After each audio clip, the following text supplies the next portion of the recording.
Y así iniciamos un programa más de We the People. Idea y conducción, Héctor Roca por esta su radio por internet, magiclatinosvegas.org, la otra cara de Sin City, desde Las Vegas, Nevada, para el mundo. Buenas tardes, Héctor. Buenas tardes. Y hoy con un tema especial que está relacionado con Chile en la encrucijada. Creo que nunca mejor el título para una circunstancia social o un país en particular.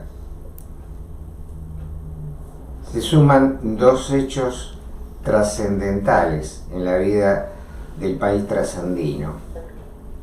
Uno es la reciente finalizada contienda electoral que arrojó el triunfo del candidato de la izquierda, Boric.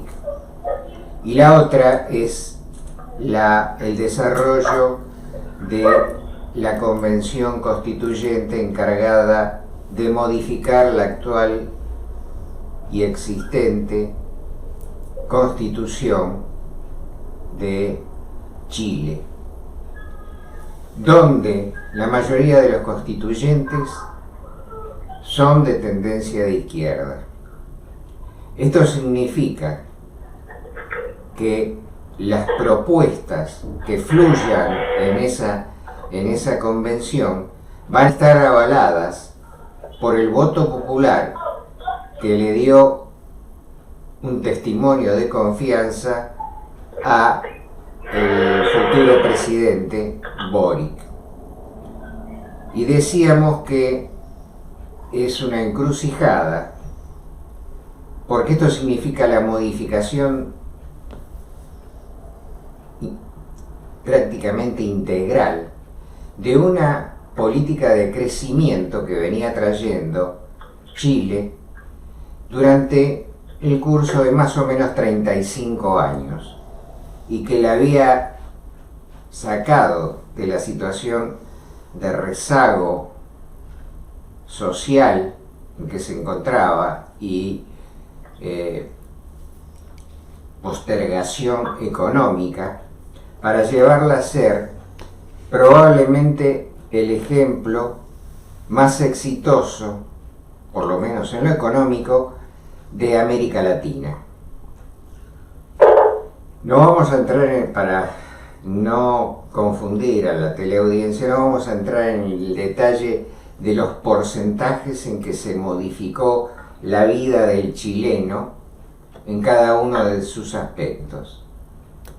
Pero aludíamos a que se trata de una encrucijada porque el cambio de orientación ideológica es probable que afecte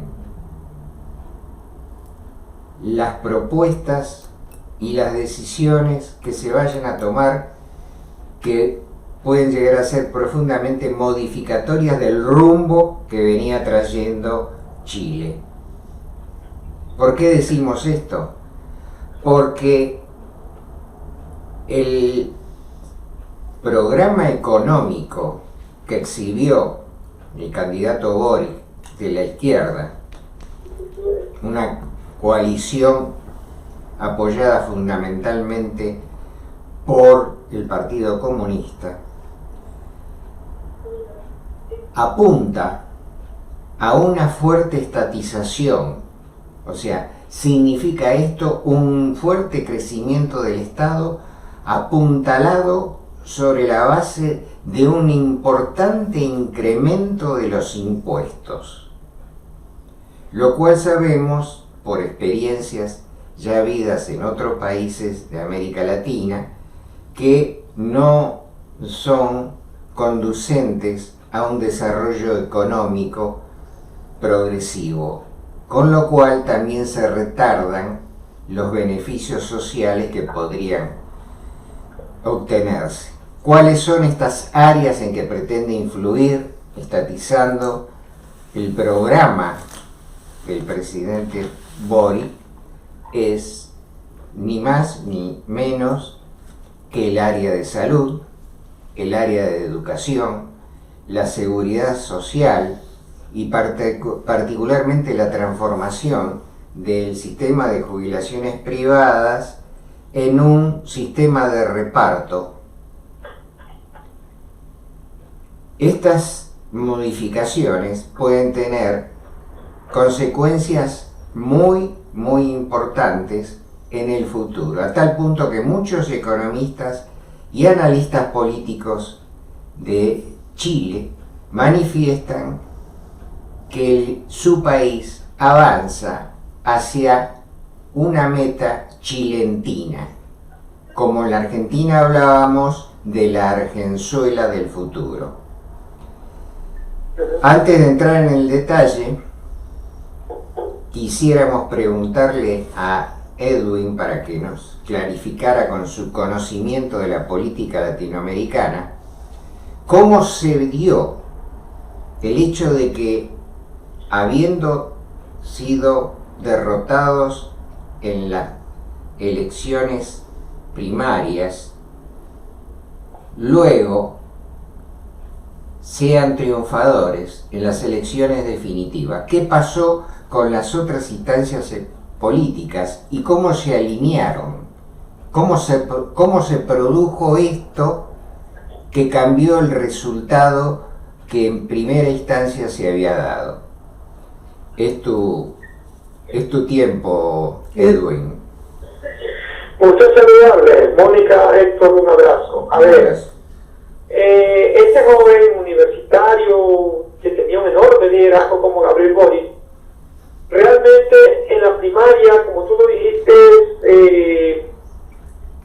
el partido Frente Amplio ganó la primaria, pero en la primera vuelta José Antonio Castro, viniendo de atrás, triunfó en las elecciones, pero había que recordar que habían algunos otros candidatos como Paresi, como Jasna Sproner y algunos otros que realmente en la segunda vuelta, más allá de decidir, hubieron algunos aspectos que fueron imperativos en el debate que hubo en Chile de dos extremos, o el extremo de Kast, que es a la derecha, o el de Boric, que era tremendamente a la izquierda. El moderado en sí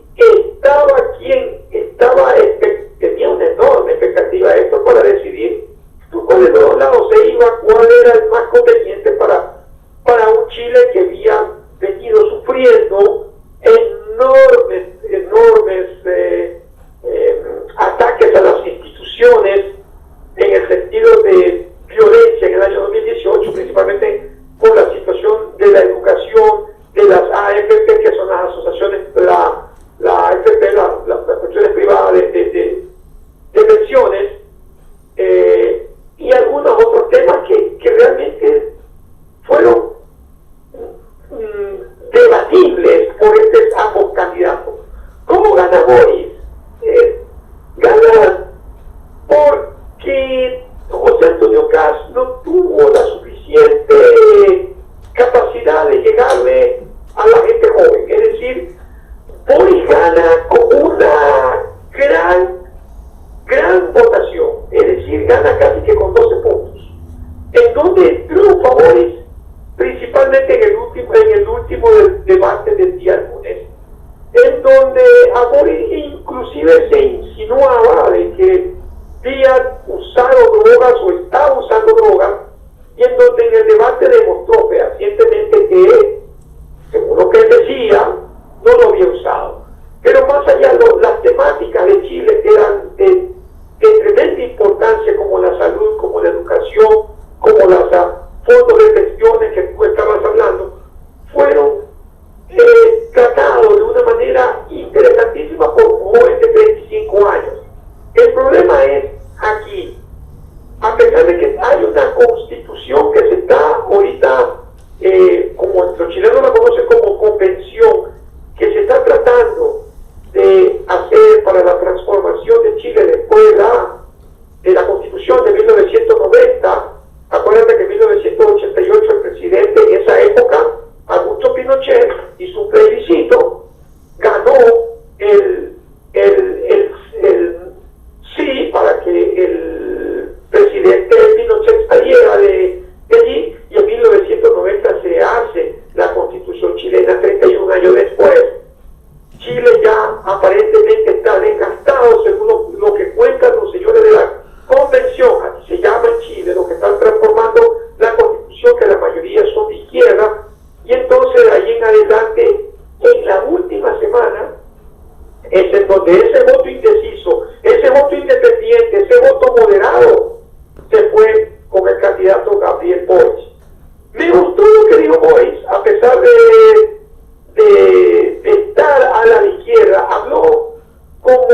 igualdad para las personas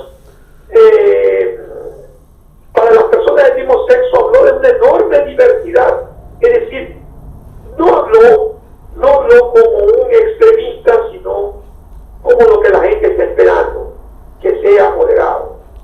En este momento, de aquí a marzo, presumimos de que va a haber algunos tipos de transformaciones, principalmente en el área educativa, en el área de salud, porque hay una enorme desigualdad en Chile, a pesar de que Chile es uno de los países que da ejemplo de Latinoamérica. En los actuales momentos está viviendo tres aspectos que son muy importantes de destacar. Primero, la violencia o la seguridad pública. Hay un enorme avance en narcotráfico que en Chile no había, en donde hay una inseguridad palpable. El segundo tema de los chilenos más importante es qué va a pasar con el área de la educación, qué va a pasar con las universidades públicas, que son extremadamente caras, y el chileno medio no puede asistir a una universidad.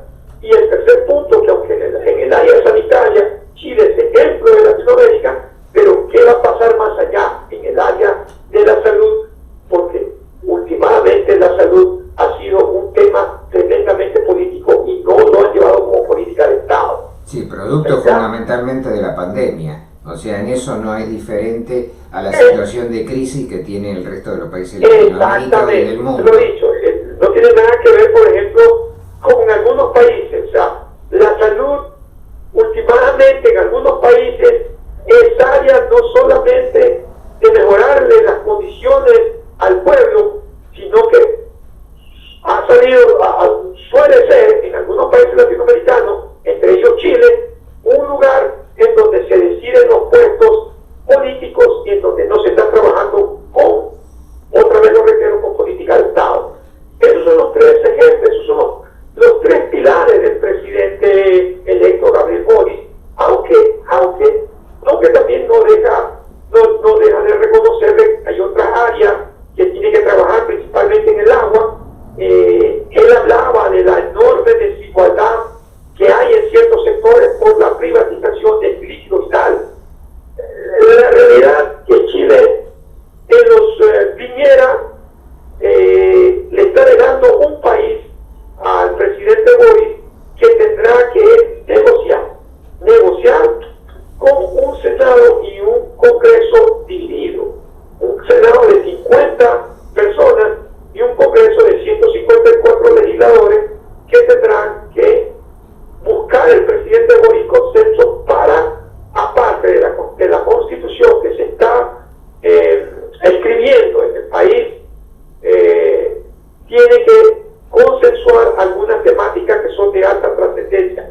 La primera pregunta que yo haría es, ¿qué va a pasar con la política exterior de Boric? Esa sería la más importante y la que exactamente, a eso pretendía llegar más adelante, pero ya que lo has mencionado, se introduce un nuevo actor de peso en el panorama del Cono Sur, porque en un futuro alineamiento podemos pensar que la sumatoria de Perú, de una Argentina, aunque enclenque todavía con 2 años por delante, de una política similar, y tal vez un triunfo de Lula en Brasil podría formar un arco ideológico que les hiciera pensar que tienen posibilidades de plantear un cambio radical en la política latinoamericana.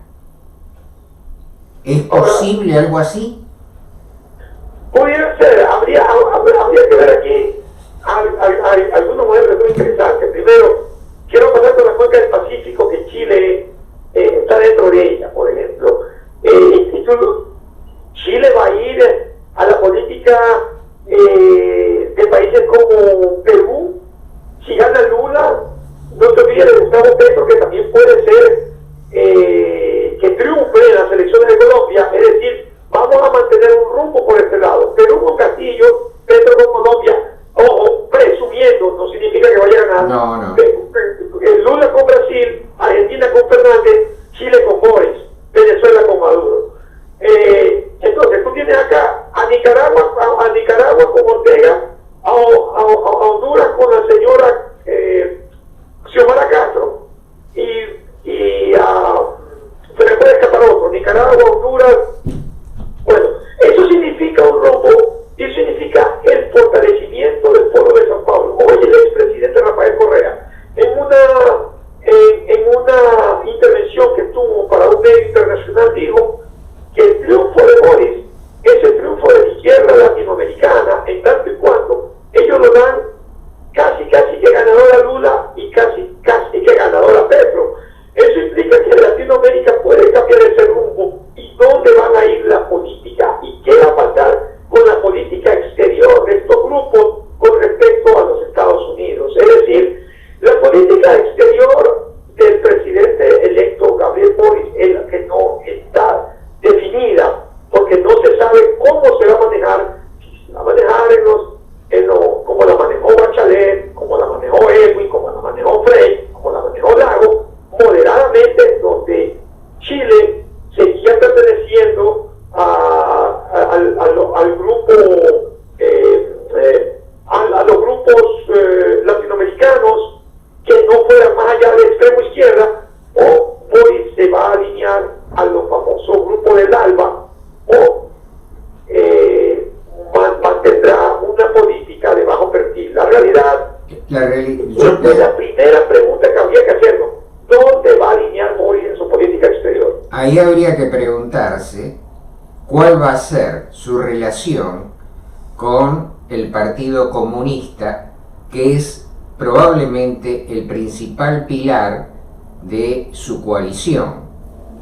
¿Los va a mantener a raya o va a tener que rendirse a sus exigencias, que indudablemente lo van a llevar a alinearse con un frente opositor a la generalidad de los tratados que se han llevado en Latinoamérica y en América en su totalidad?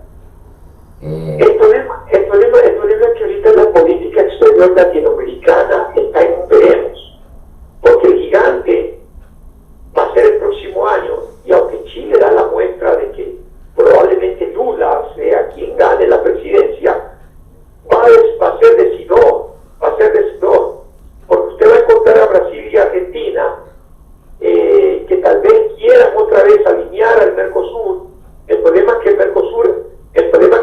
Mercosur ha sido de palabra y no ha sido efectivo, pero ¿hasta qué punto alinearías a Uruguay y a Paraguay? Uruguay, que es de derecha, que lógicamente no va a alinearse básicamente al Mercosur, pero que de alguna u otra manera, con el gigante Brasil, lo va a tener que hacer, sea como sea, Luis Lacayo, y también a Aldo Mario Benítez, que es el presidente de Paraguay. Y es complicado, porque ya teniendo tú a Chile, a Brasil y a Argentina, es un mercado para países pequeñitos como Uruguay y Paraguay que son interesantes. Ese es el asunto. O sea, ¿dónde nos va a alinear el señor Boris en política exterior? En política interna, no nos olvidemos que el Partido Comunista siempre apoyó a los moderados como Bachelet, como Edwin, como Frey, como Lago, por nombrarte 4 presidentes, aparte de Piñera, pues de derecha, no, nada que ver. Pero ellos lo manejaron de una manera muy tranquila. Ellos no le dejaron al Partido Comunista ser decidor. No sabemos realmente si esto va a continuar con el presidente Boris. Vamos a ver qué tipo de gabinete va a poner. Dijo que en futuros días él iba a ya nombrar al gabinete que lo va a acompañar. Eso va a ser importante porque va a dar una muestra, aunque no una certeza, pero sí algún indicador de relieve para ver hacia dónde apunta su política en general. Pero me parece que en este caso el Partido Comunista ha decidido tener una acción más preponderante en la política del gobierno que en las anteriores misiones que vos comentabas. Creo que la relación con Boric es más carnal, si se la puede llamar. Más relevante que las otras, ¿no? Exacto. Entonces, se crea ahí la incertidumbre de cuáles son las acciones en el futuro. Pero tenés razón en lo que hace a que la gran importancia va a ser la definición que se produzca en Brasil por la magnitud de su peso específico en América Latina. El tema es, Lula está dispuesto a seguir un marco ideológico creado por Boric. El problema es que Lula fue para los brasileños un moderado, internacionalmente un extremista. Es decir, no podemos mirar más allá de nuestras narices cuando realmente Lula internamente trabajó adecuadamente por el pueblo brasileño. El problema es que Lula en política exterior era un peso pesado junto en la época con Hugo Chávez, la señora o el señor Kirchner primero, Néstor Kirchner y después Cristina, y los referentes, ¿no? Correa en Ecuador, Evo Morales en Bolivia y otros, es decir, pero Lula tenía un peso específico en el grupo, es decir, llegando Lula a la presidencia, y si Argentina sigue ganando el partido de Fernández, que sea de izquierda, que va a estar muy difícil realmente, pero de alguna u otra manera, si esa tendencia se da, probablemente Boris tendrá que mirar hacia allá, Héctor. Seguramente, pero lo que estoy convencido es que si las ideologías tal vez puedan ser las mismas, las caracterizaciones de la circunstancia política tal vez puedan parecerse, pero los momentos históricos son distintos. El alineamiento de Kirchner, o sea, hablamos de Néstor Kirchner, con Chávez, con Lula, atravesaba un momento económico y financiero de América Latina muy diferente al endeudamiento en que hoy se vive. O sea que un alineamiento de esas características ideológicas en este momento carecería de la base de sustentación que es la circunstancia económica. Me parece que van a estar en una condición más débil que el alineamiento que mencionamos, que se produjo en la época que estaban los Kirchner con Lula y con Chávez. Entonces me parece que ahora no están en condiciones de ser de tanto peso en Latinoamérica. Por eso creo que Uruguay y Paraguay pueden llegar a tener una política independiente sin necesidad de verse arrastrados a un Mercosur que no los satisfaga. No, en eso, después te digo, el problema, Néstor, que ahorita hablar de la economía es hablar de una enorme incertidumbre, una enorme incertidumbre que no sabemos qué va a pasar después de la pandemia, es decir, la post-pandemia no la tenemos todavía al horizonte porque estamos metidos en ella y no sabemos, por ejemplo, qué va a pasar con el precio del petróleo. Hay días altos, hay días bajos, hay días con una enorme incertidumbre. ¿Qué va a pasar con los commodities? Claro, no vamos a llegar a la época que estaba el presidente Chávez, que tenía un petróleo, que llegó a tener un petróleo a $140 el barril. Un Venezuela que tenía 3 millones de barriles. Un Brasil que estaba en su mejor momento de exportación de carne, igual a Argentina, no tenía una situación social tan grave como la tiene ahora. Exacto, con la soja $600 la tonelada.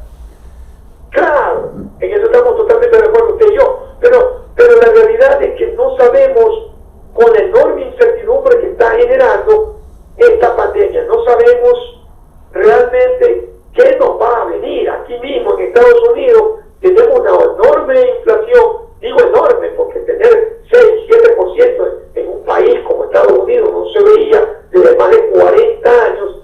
Tú te imaginas en Latinoamérica, principalmente en Argentina, que pasamos el 35, el 40%, no hablemos de Venezuela, porque eso ya es una hiperinflación, y podemos seguir hablando de algunos países que están teniendo graves problemas económicos por la misma pandemia. ¿Qué va a pasar después de la pandemia? Eso está por verse, es decir, y eso Chile lo tiene claro, porque sanitariamente ha sido uno de los países que sí, ¿verdad?, ha trabajado bien, pero los países alrededor de Chile, ¿cómo han estado con la pandemia? La situación en Argentina no ha sido nada positiva. La situación de Brasil, ya sabemos cómo ha manejado Bolsonaro la pandemia.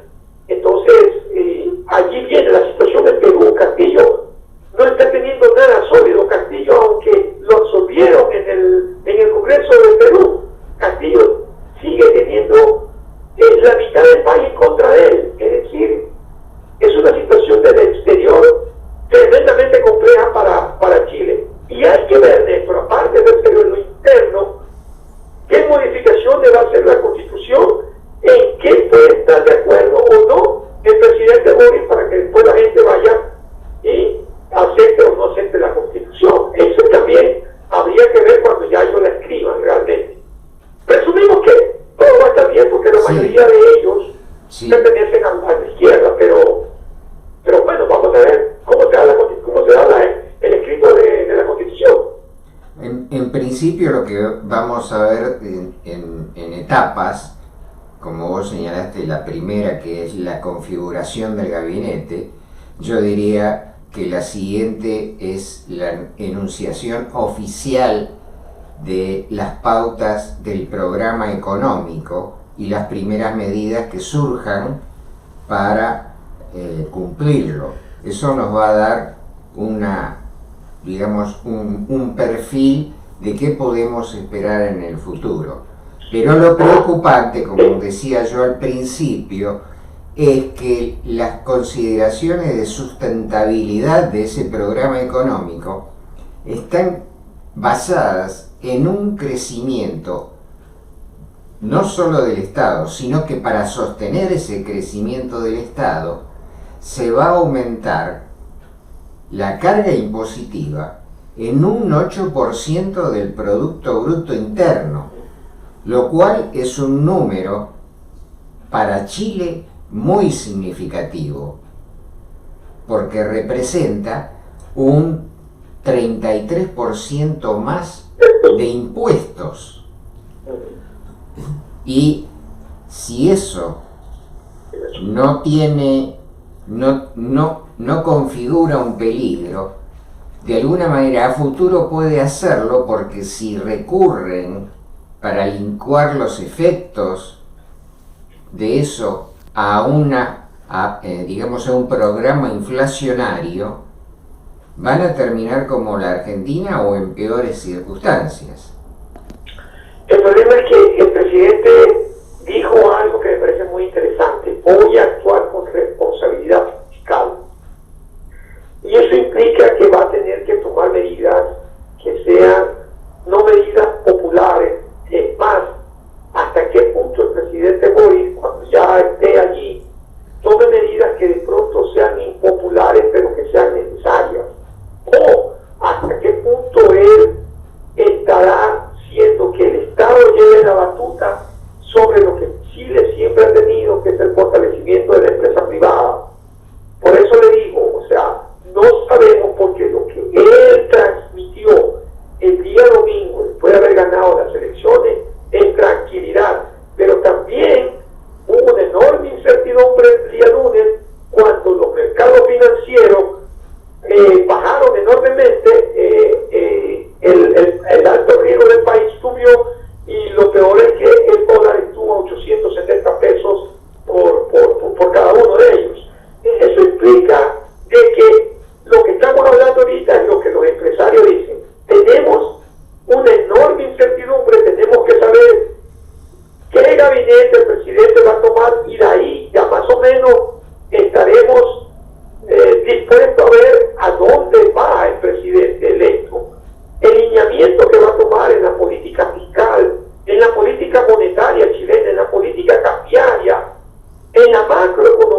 mucha enorme incertidumbre con respecto a esto, mientras el presidente Boric no le muestre a este pueblo cuál va a ser sus personas que lo van a acompañar a gobernar este país desde el día 11 de marzo.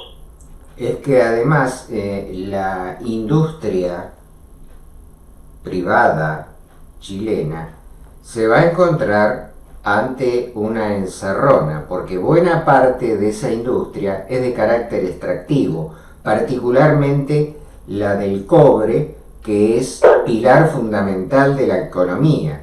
En la Argentina, algunos empresarios optaron por mudarse a playas más propicias, pero hay, en el caso de las industrias extractivas, una imposibilidad de trasladar los yacimientos minerales. Así que eso va a suscitar una situación preocupante, y ya el programa inicial que publicitó Boric hablaba del aumento, del incremento impositivo a la industria del cobre, que es muy gravitante, como lo fue en su momento la del estaño en Bolivia. Así que me parece que hay más nubes que luces en el horizonte. Ahora, aquí hay que analizar una cosa. ¿Qué refleja el triunfo de Boric para los latinoamericanos? Eso es lo que te pregunté al principio. ¿Cómo pudo darse? ¿A qué nos estamos? ¿Qué va a reflejar el triunfo de Boric para Latinoamérica con las dos elecciones que hay en Sudamérica? Que la comenzaremos con Brasil y Colombia realmente. ¿Qué refleja para pueblos como Bolivia, en donde está el presidente Arce, la tranquilidad que debería tener Maduro? Habría que preguntarle a Boric si está de acuerdo no con Maduro, si está de acuerdo con la situación que tiene Arce, con el encarcelamiento a la expresidenta de Bolivia, Yanine Áñez. ¿Cuál es su opinión sobre Daniel Ortega, o qué pasa con el triunfo de Xiomara Castro? Es decir, son esas preguntas básicas para saber qué va a suceder en Colombia, con una Colombia que también viene casi similar a Chile, con una enorme violencia de todo tipo. Es decir, tuvo más de un mes y medio Colombia, casi 2 meses, en una situación grave en lo económico, en lo político, casi que se hablaba de la desestabilización del presidente Iván Duque.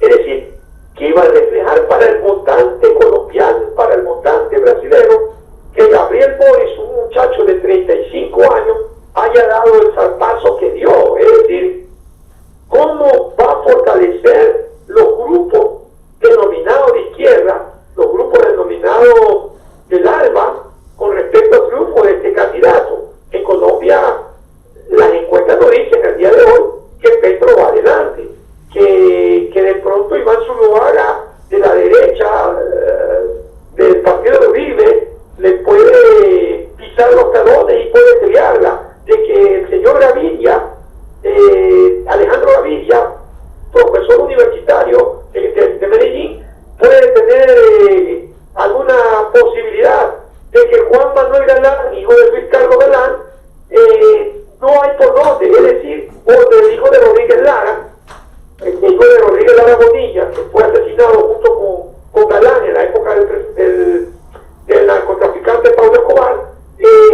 No creo que den el peso. Es decir, en ese problema de Colombia se van a suscitar muchas cosas. ¿Hasta qué punto la hegemonía que siempre la ha tenido en el lado de la derecha colombiana, el partido conservador o de los moderados, como fue en su momento Juan Manuel Santos, que se separa de Uribe, o el mismo partido liberal,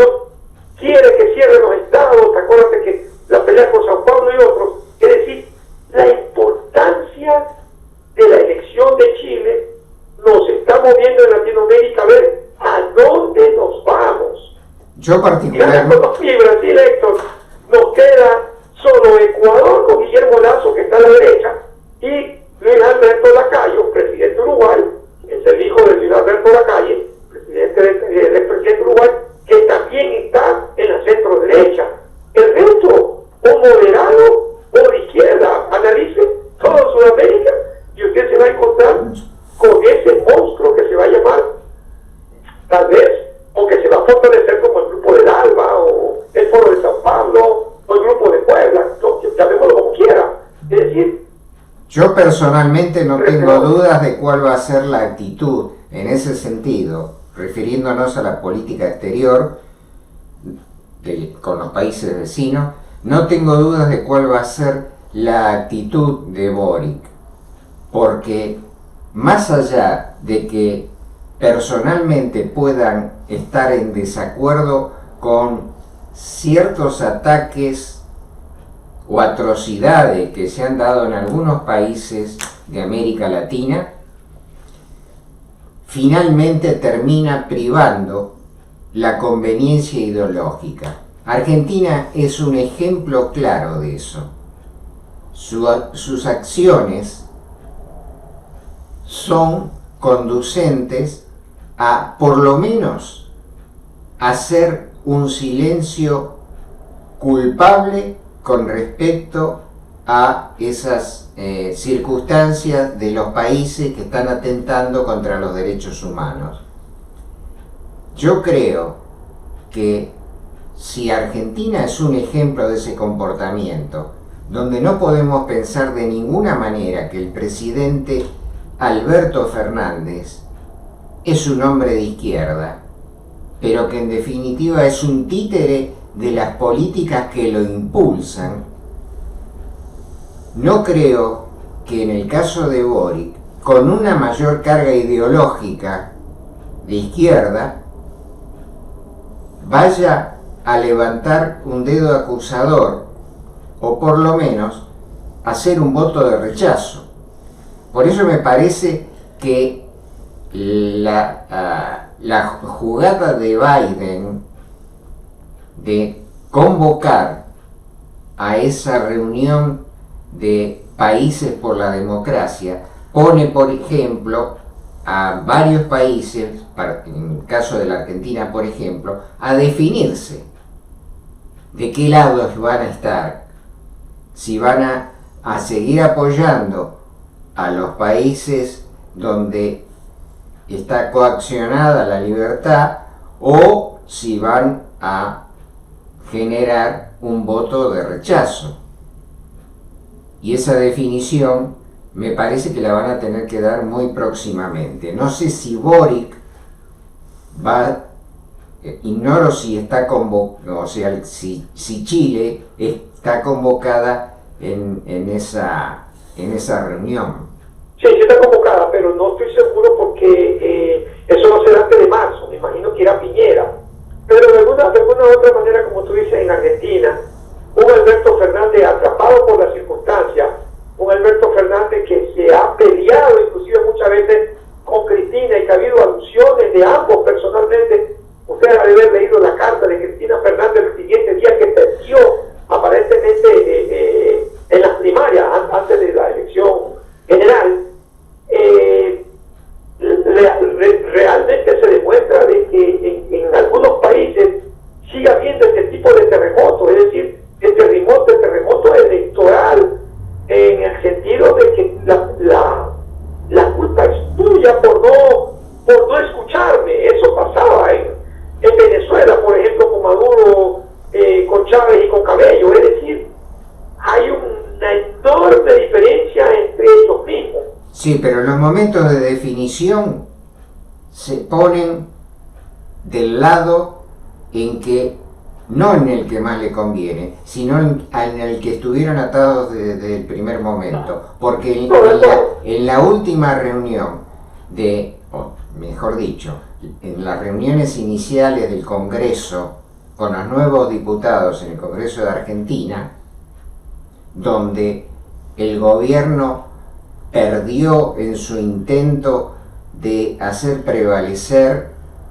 un presupuesto descabellado, a las pocas horas el presidente Fernández aparece abrazado con Máximo Kirchner, el hijo de la vicepresidenta, denunciando a ambos a la oposición por haber saboteado el presupuesto que tan necesario le es al país, cuando en definitiva lo que le pedía la oposición es que lo volvieran a el comité de análisis para modificar las cosas que eran invotables.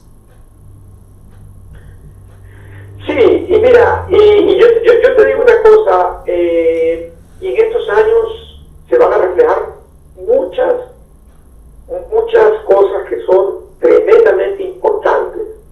Acordémonos que ya vamos a llegar al 2022 y el 2024 son las elecciones en Estados Unidos. En el hipotético caso, no consentido, estoy hablando de hipótesis, nada más, de que estos países triunfe la izquierda y de que aquí el candidato sea Donald Trump y gane el presidente Trump las elecciones, ¿qué va a pasar con los países latinoamericanos? Sería la pregunta. Si en estos momentos los demócratas no tienen una relación realmente fuerte, es decir, no hay una consolidación con el Partido Demócrata, con el grupo latinoamericano. ¿Qué va a pasar si llega el presidente Trump? ¿Cómo se va a enfriar la relación Latinoamérica-Trump? Entonces, ahí hay una enorme situación geopolítica tremenda, una crítica realidad que puede suceder, es decir, un hombre de extremo nacionalismo, porque yo Trump, para mí no hay ni de extrema derecha, ni de extrema izquierda, ni de nada. Para mí Donald Trump es Donald Trump, es el culto Trump.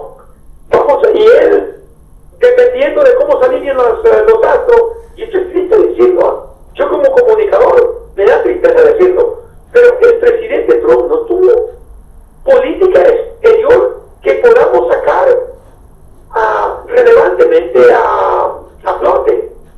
Se reunió con quien le dio la gana, con Kim Jong-un, un buen hombre, dictador. Atacan a Biden porque Biden sí cometió un error, y perdón que me meta aquí, Estados Unidos atacan a Biden porque Biden cometió el error de sacar las tropas antes de tiempo. Pero la gente se olvida de que Donald Trump negoció con los talibanes, pues, y no negoció con el gobierno de Afganistán. Es decir, la pregunta es, Donald Trump no tiene lineamiento internacional y nunca lo tuvo. Entonces, ¿qué va a pasar con estos países? Ya que has sacado el tema de Estados Unidos, me gustaría puntualizar que probablemente el Partido Demócrata tiene problemas con lo que siempre se consideró el patio trasero de Estados Unidos, que es el resto de América, porque tiene un problema más grande y más gravitante enfrente, que es la creciente competencia originada en el tándem que producen China y Rusia, pero que lidera China. Entonces, creo que la principal preocupación de Estados Unidos, hablemos de, por ejemplo, el tratado con Australia y Nueva Zelanda para reforzar las fuerzas marítimas que en algún momento puedan controlar el mar de la China. Así que me parece que el principal foco de atención del gobierno demócrata es precisamente el internacional y no el patio trasero, que lo único que han hecho con respecto al patio trasero es esta convocatoria a la defensa de la democracia para que cada uno ponga sobre la mesa las cartas que tiene. Ahora, geopolíticamente los Estados Unidos tienen dos graves problemas.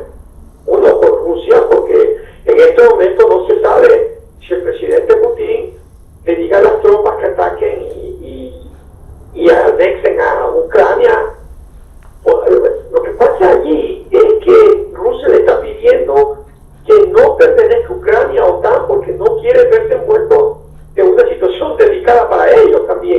supuesto, y van a tener casi en la cocina los misiles de la OTAN.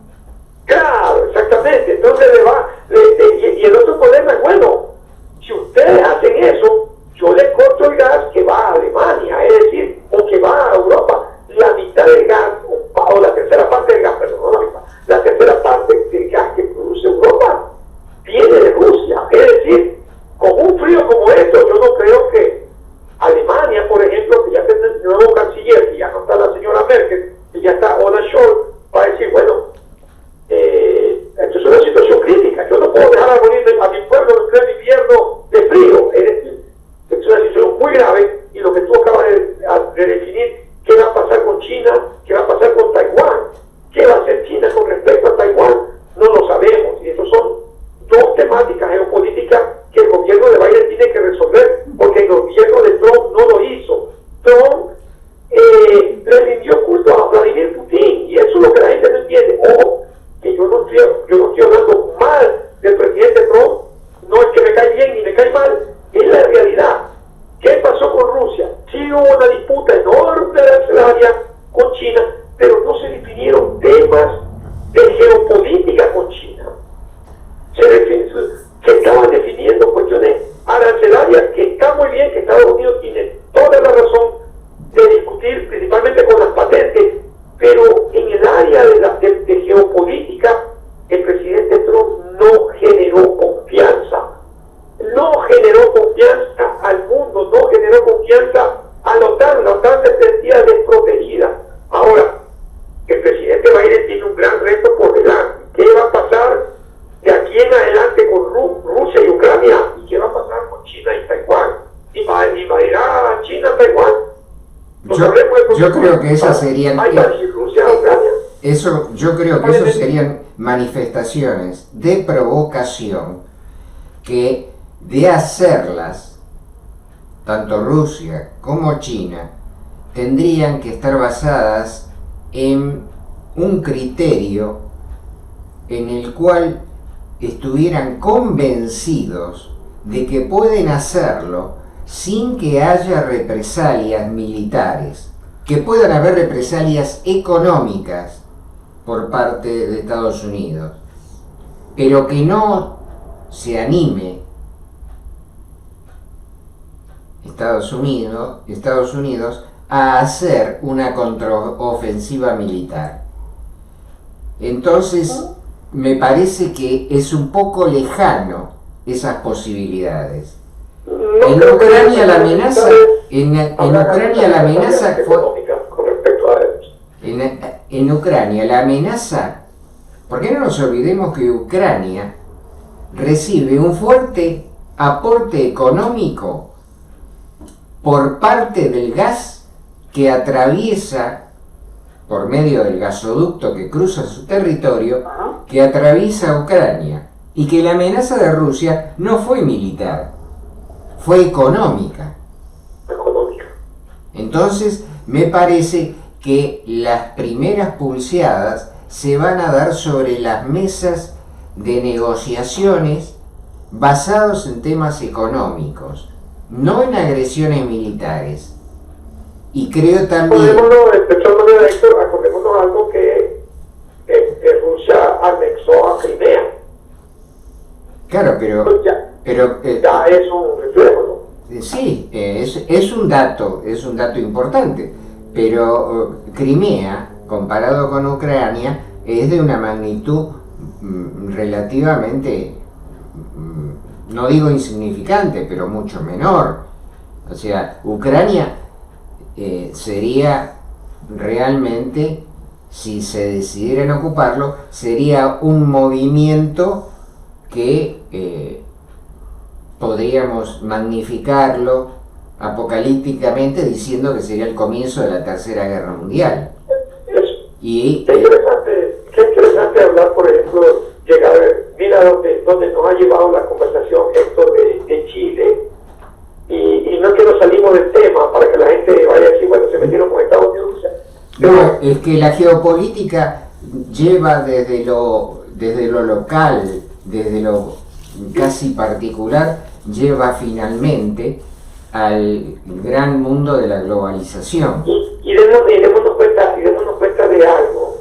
Hablamos de Estados Unidos y hablamos de la poca importancia que tiene Latinoamérica, de la poca importancia que sería para Estados Unidos, entre comillas, de que casi los vecinos, los verdaderos vecinos de Estados Unidos, porque estos son los verdaderos vecinos, les guste o no les guste, desde México para abajo, casi que los verdaderos vecinos ideológicamente están tocándose las manos con Cuba.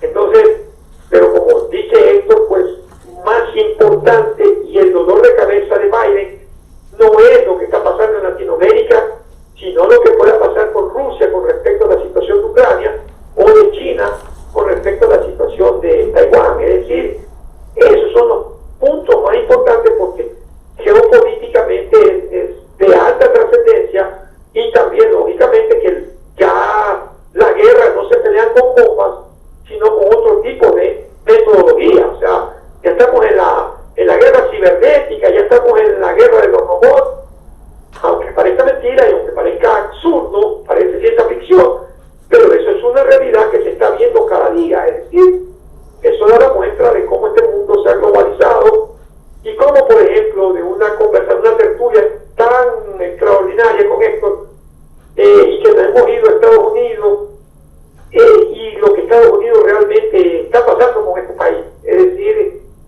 qué interesante saber hablar de un candidato joven de 35 años que puede todo esto, es decir, a dónde va a ir, cuáles serán sus opciones, qué va a pasar con el Congreso y el Senado. Ayer habló Jimena Rincón, la presidenta del Congreso de Chile, del Senado de Chile, decía, bueno, nosotros lo vamos a apoyar hasta ver qué más va a hacer el presidente Boric con respecto al gabinete. Pero ya te digo, el mundo de la política exterior es tan importante porque de allí este país va a dar la muestra, los otros ya dio la muestra de lo que es capaz. Esto, y un dato antes de olvidarme, fue una votación que sobrepasó las expectativas. Más de 8 millones de chilenos salieron a votar, inclusive más que en la época del plebiscito de Augusto Pinochet. Algunos le dicen presidente, otros le dicen dictador, como quieran ustedes llamarlo. Pero salió mucha más gente a votar, y hay que recordarle a la gente que el voto en Chile es voluntario, no es obligatorio. Y a pesar de ello, la gente salió a votar. Eso te demuestra la avidez de la los chilenos a la votación, ¿no? Sí, yo estimo que queda mucha tela para cortar en los análisis de qué va a hacer con Chile, pero me gustaría que la próxima semana, por ejemplo, y desde ya te deseo feliz Navidad. Igualmente a ti, a Mónica, un abrazo. Gracias. Que la próxima semana, como último programa del año, abordemos el tema de Perú, porque me parece que sin tal vez tener la gravitación de Chile, porque no hay en juego una remodelación de la Constitución,